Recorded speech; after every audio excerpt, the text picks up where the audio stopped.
Good morning friends. आज अपन देखेंगे मनु का सप्तांग सिद्धांत। कल अपन ने देखा मनु के राज्य की उत्पत्ति संबंधी विचार। आज अपन देखेंगे राज्य का सप्तांग सिद्धांत मनु के अनुसार। सप्तांग सिद्धांत में मनु राज्य के 7 अंग बताता है।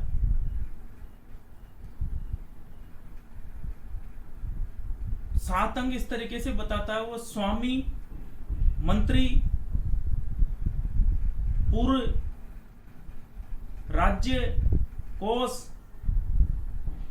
दंड और मित्र।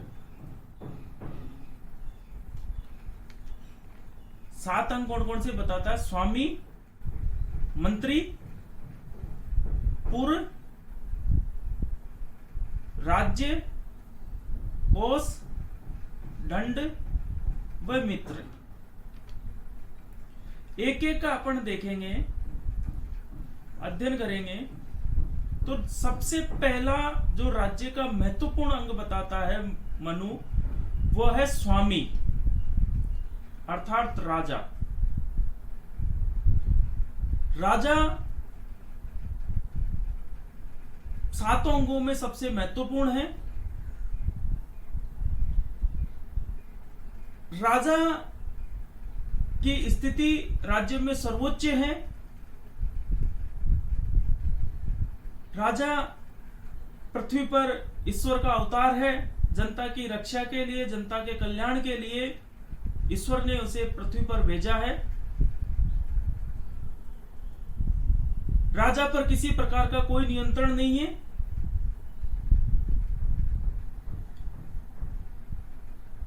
तो जो महत्वपूर्ण 7 अंगों में सबसे महत्वपूर्ण और सर्वोच्च है वो है राजा। दूसरा है अमात्य।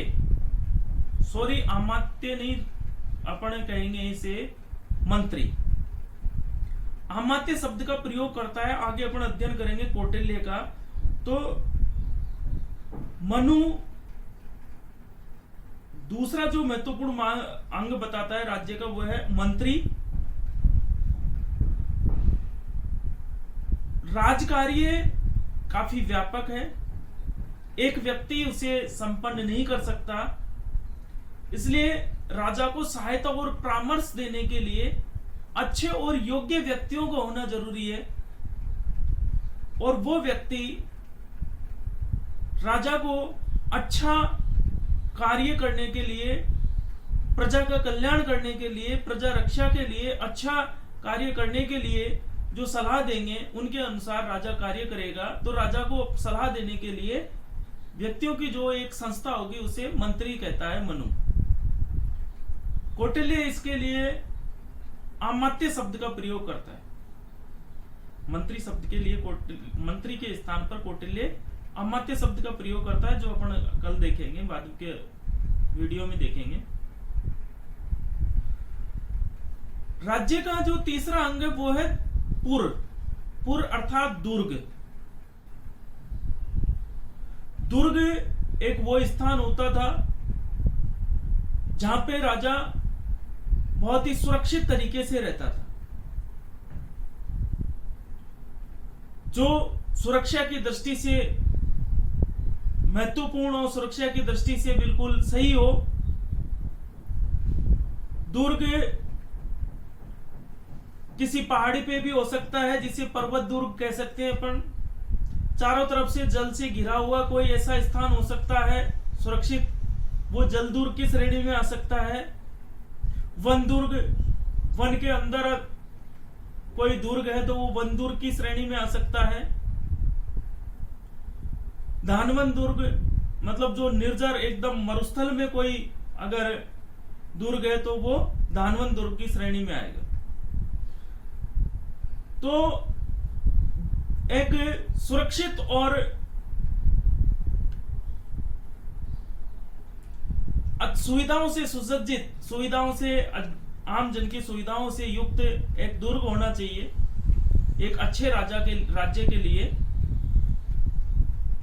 इसके अलावा राज्य का चौथा अंग जो बताता है मनु, वो है राज्य, मतलब खुद राज्य। राज्य का मतलब जो कौटिल्य जनपद शब्द का प्रयोग करता है इसकी जगह। कौटिल्य और मनु का अपन तुलनात्मक अध्ययन करेंगे, क्योंकि ये विचार अपन कौटिल्य में देखेंगे। कौटिल्य भारतीय राजनीति के एक पिता कह सकते हैं। जैसे भारतीय, अगर राजनीति विज्ञान का पिता अपन अरस्तु को कहते हैं, तो भारतीय राजनीति विज्ञान का पिता भी अपन कौटिल्य को कह सकते हैं। तो कौटिल्य जो जनपद शब्द का जो प्रयोग करता है, उसे मनु वहां कहता है राज्य। राज्य का अर्थ है जनसंख्या प्लस भूभाग। राज्य की, मनु के अनुसार राज्य की एक अच्छी जनसंख्या हो, नहीं तो बहुत कम, नहीं बहुत अधिक हो।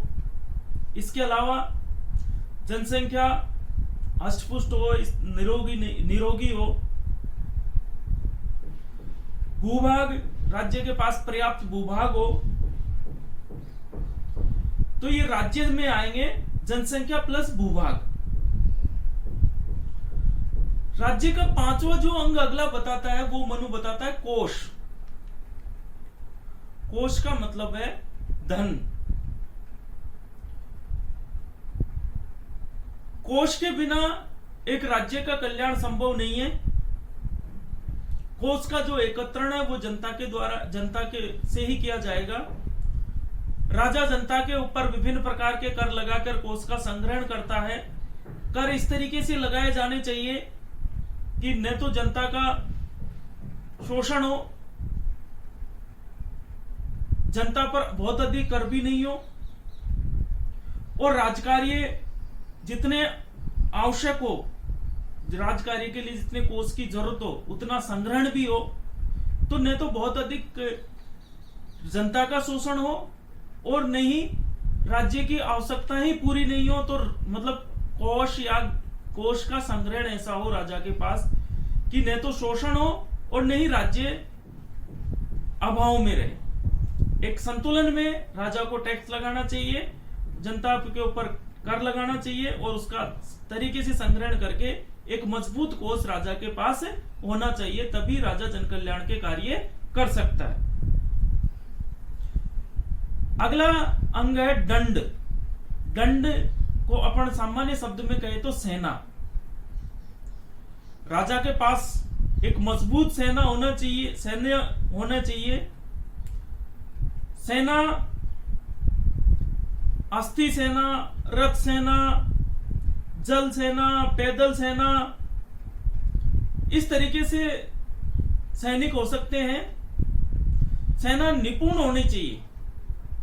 अगर कोई दूसरा राजा बाह्य आक्रमण हो जाए तो उस स्थिति में दूसरे किसी राज्य का मुकाबला करने की स्थिति में एक राज्य मजबूत होना चाहिए। उसके पास एक सुसज्जित सेना होनी चाहिए। अगला जो राज्य का अंग बताता है वो है मित्र। मनु अगला अंग बताता है अंतिम सातवां, वो है मित्र। मित्र का मतलब है राजा के अच्छे दोस्त होने चाहिए, दूसरे राज्यों से अच्छे मित्रवत व्यवहार रखना चाहिए राजा को।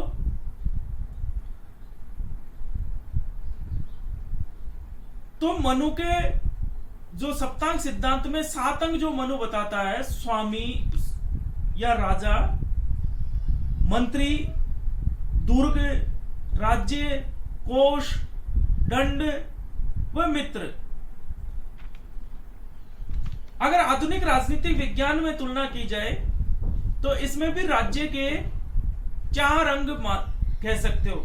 राज्य के 4 अंग का अपन अध्ययन करते हैं कि राज्य किसे कहते हैं, तो अपन बताते हैं कि राज्य के 4 आधारभूत अंग होते हैं। आधुनिक राजनीतिक विज्ञान में अपन अध्ययन करते हैं, उसमें देखते हैं अपन 4 अंगों में जनसंख्या हो, भूभाग हो, सरकार हो और संप्रभुता। आधुनिक राजनीतिक विज्ञान का भी अपन अध्ययन करते हैं जब देखेंगे कि एक राज्य के 4 अंग होने चाहिए, जनसंख्या, भूभाग, सरकार और संप्रभुता। अगर अपन अध्ययन करें तो जो मनु ने सप्तांग सिद्धांत दिया है, उसमें राज्य में जनसंख्या और भूभाग दोनों आ जाते हैं। सरकार में मंत्री को उसको ले सकते हैं अपन, और संप्रभुता में स्वामी राजा को अपन ले सकते हैं। तो राज्य के जो वर्तमान में 4 अंग है उसके अनुसार वो कौटिल्य के सप्तांग सिद्धांत में भी पाए जाते हैं। वर्तमान समय में दुर्ग का जो राज्य का एक अंग जो बताया दुर्ग, उसका कोई खास महत्व नहीं है।